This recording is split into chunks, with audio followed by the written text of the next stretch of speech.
Hello guys, it's SlackOut here with another APA Indigo League battle, week 6, and this week we are facing Charlotte Honchkrows, coached by Quinto, aka Quinto Beans, and their roster is their roster has these mons.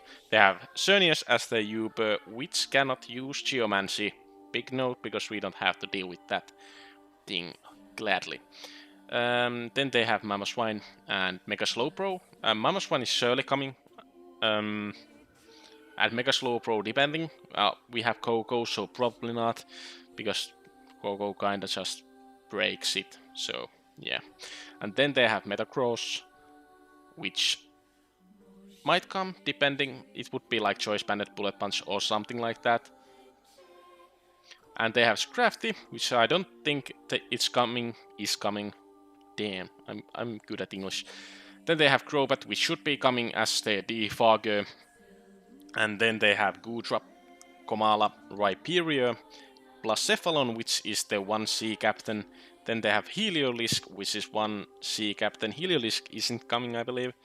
And then they have Leafeon as 1C captain, and that isn't coming either. So, they have Cernius, which is scary. Because Fairy Stab is very hard to actually switch into. Especially from mons like Cernius and like Clefable to an extent, because they have other covers as well, like Thunderbolt, Psychic, and stuff like that. So poison types which you have, they are going to be blasted away with Psychic. Here we have Skarmory, so Fire and Electric, Thunderbolt and Flamethrower both hit it very hard. So it's hard. Good fairy types are usually very good, somehow. It's not surprising, isn't it? But yeah, going into my team, we do have our ball, Tapu Koko, obviously, because I've been bringing Tapu Koko every week, because Tapu Koko is amazing. And Koko is carrying this time Life Orb, because its main reason to be here is actually to break, and I believe Thunderbolt does 80% to like normal Xenias, not any Assault Vest or something like that. Because mixed Xenias is very possible if they try to go for like Hornleys and stuff to kill my Swampert. And then our Koko has max special attack with Modest, so it hits the hardest that Tapu Koko can outside of specs. And we have Thunderbolt, Volt Switch, Dazzling Gleam, and Grass Knot. They should cover most of their team, for sure. And yeah, just main good pivot with Volt Switch, and yeah, Volt Switch and Thunderbolt and Dazzling Gleam. Dazzling Gleam kills Crafty, of course, which is good because this outspeeds, I believe, not Jolly but Adamant +1 Crafty, at least that. Then we have our Porygon 2, which is also another MVP here in our squad, and with the ability Analytics, so if they switch or I'm slower, as I should be, I hit hard. Or harder, not hard. Bringing Eviolite, of course, and this is our Blacephalon switching. HP 250, well, max HP and max special defense, because I don't want to deal with Blacephalon. And Blacephalon can't run HP fighting because they have to have 3 perfect IVs, so that's a good thing. They don't have fighting stab was. Yay. And Foul Play one-shots it, and Ice Beam hits Crobat, and something else. Leafeon, I guess, and Rhyperior. I think Foul Play still hits it hard. But yeah, then we have Toxic and Recover. Toxic is usually used if I think they are switching or Foul Play, just try to hit something. And then we have our Clockwork. Skarmory with Papa Berry. I think if it was banded Mama Swine, Icicle Grass would pop me into 25%. No, I think it was because of Blacephalon possibly trying to lead and hitting my Skarmory hard. We have Spike Stealth Rock, Iron Head Roost. Iron Head hits most of their team relatively well, like 30% around that mark to any mana I want to stay in with Skarmory and attack, such as Mamoswine takes like 44%, I believe, or something like that. After rocks it shoot 2-shot. And then we have our Among Us finally making appearance. Top hat the Among Us trying to counter the Xerneas with the Spore, Sludge Bomb, Giga Drain, Toxic, and Black Sludge, and of course the Regenerator. Max HP, special defense enough that no, special attack enough that we 2-shot the normal Xerneas, I believe, and then rest into special defense. Xerneas has Psychic not stab, but Psychic coverage in Psyshock and Psychic, so that's always scary. But if it's Scarf, which it might be because of Dragon Dance, Rayquaza, and Coco in general, then I can switch it into it most of the time. I have my Skarmory, so if they are trying to predict my Psyshock, I can stay in with Skarmory or something, and they are locked into Psyshock or Psychic, whichever they use. But yeah, Spore is general, I believe it was for Mamoswine switching. And plus a Fallon, yes. And Toxic if they have defensive checks left. Then we have a Swampert with Scald, Earthquake, Protect and Toxic. And leftovers so we can get enough heal from Protect, which is always nice. And I believe this was for the Rhyperior, and Healer is not switching on us with Volt Switch. And Metacross. Metacross was one of the things I wanted to check with this Swampert, because otherwise it kinda wrecks me with the Zen Headbutt, Thunder Punch in Electric Terrain, and usual Steel Stab in Meteor Mass or Bullet Punch, or Iron Head, whichever. So yeah, that's Swampert's job right there. And pretty standard Swampert, mixed defenses. I believe I leave the HP Grass from Blacephalon with these special defenses and hit them with the Earthquake, if I decide to lead with Swampert, which usually isn't the case because I want to lead with Skarmory. And then we have our Rayquaza with leftovers, Substitute, Sword Stance, and Extreme Speed and Dragon Ascent. So, this set is our, if I get a chance to put up a Substitute, in front of unchipped Mamoswine, or they switch into Mamoswine, I can go Substitute and Sword Stance, and then Extreme Speed, and it should do a lot of damage to Mamoswine. I think it does like 70% at least. But yeah, like I kill most of the defensive stuff with Dragon Ascent, and Extreme Speed kills all the squishy, weak mons, or weaker in the defensive side mons.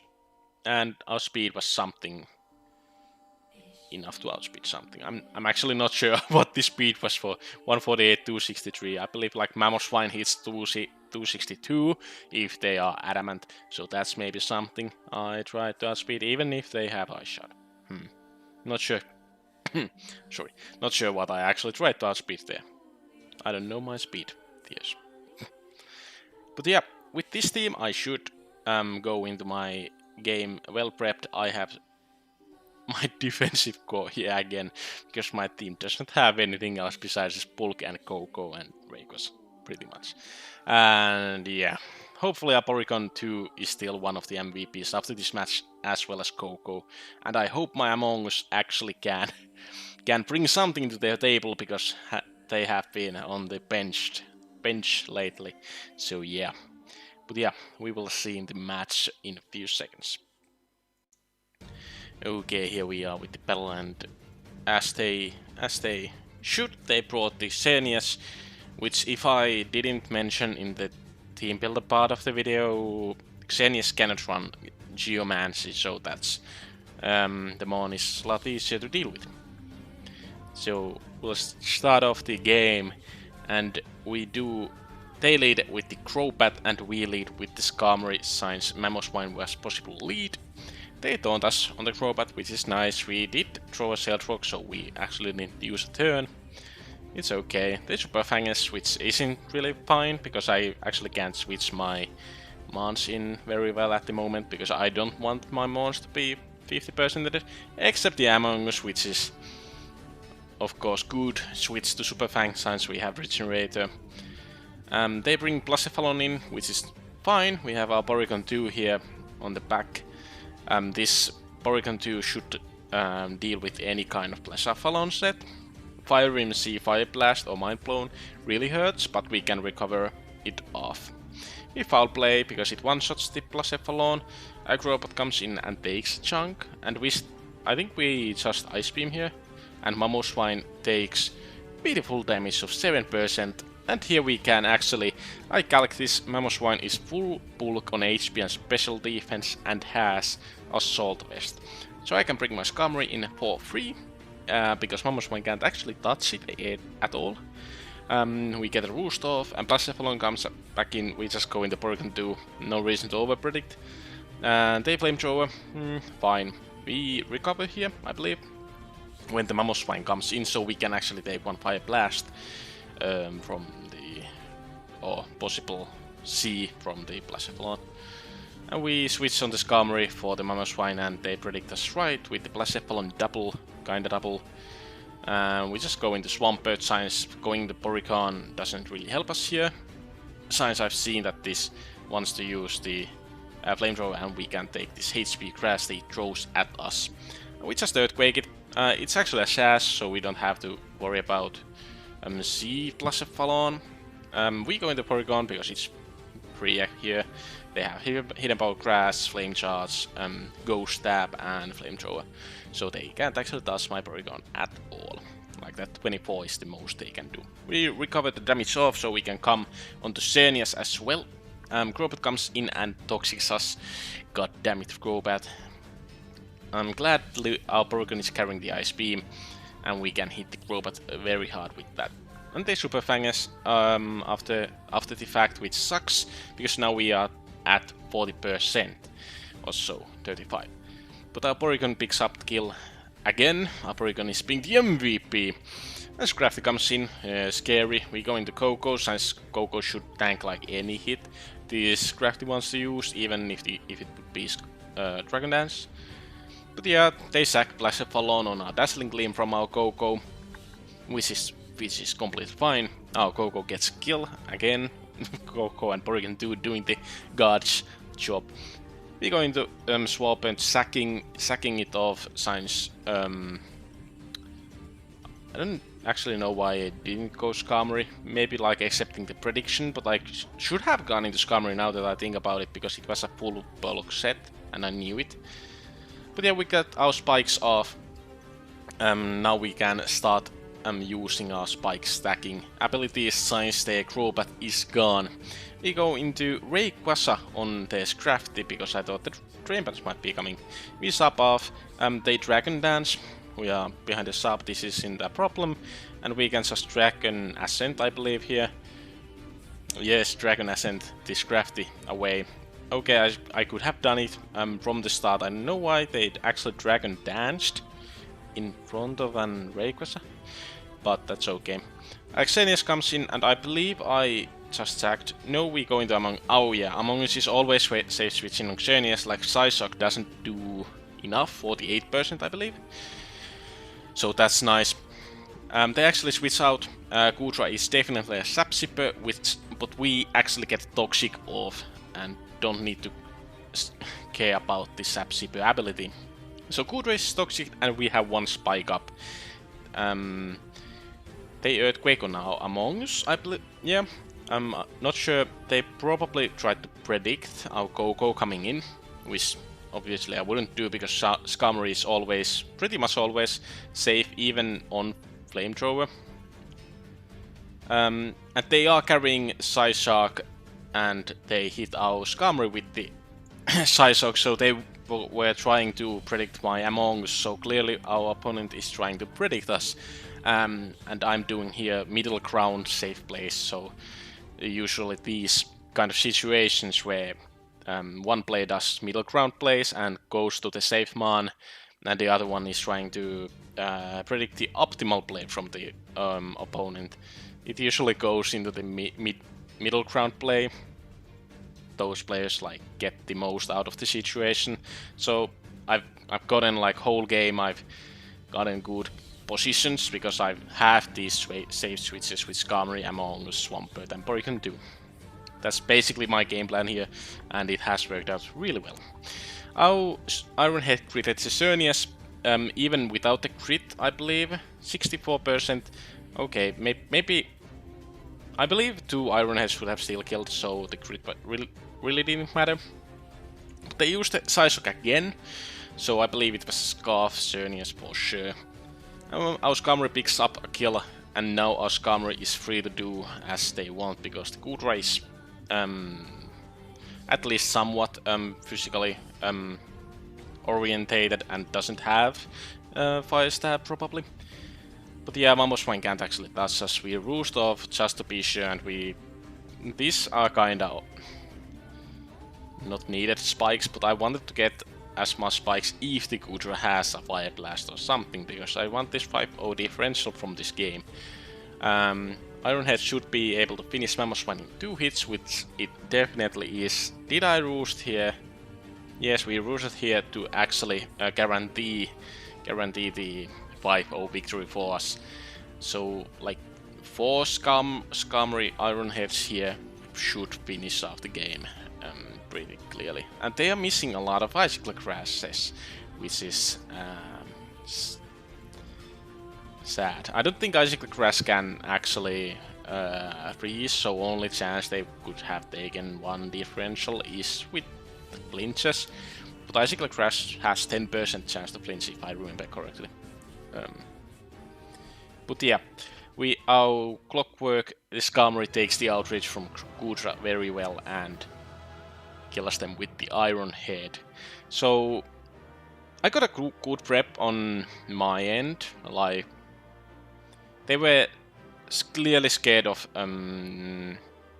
Coco in this matchup because they brought Assault Vest fully bulky Mamoswine, which I didn't wait at all. I thought it would be breaking set, and that's why I kinda had my Skarmory Swampert going on, because I can like switch between them and maybe get like Life Orb chip or something on Mamoswine. But yeah, Skarmory pulled us through in the last turns with 3 KOs with the Iron Head, and Porygon 2 got 1 kill, and Rayquaza got 1 kill, and Coco got 1 kill. So Porygon 2 and Tapu Koko are great force in our ranks, and they are demolishing teams as a double. But yeah, I'm glad we got this win. We have 2 wins in a row, I believe now. Yes, we win 2-0 last week and now 5-0, yes. So I'm hoping this carries actually to the next week and we can get the triple win streak going. That would be great. But yeah, thank you for watching and we'll see you next week.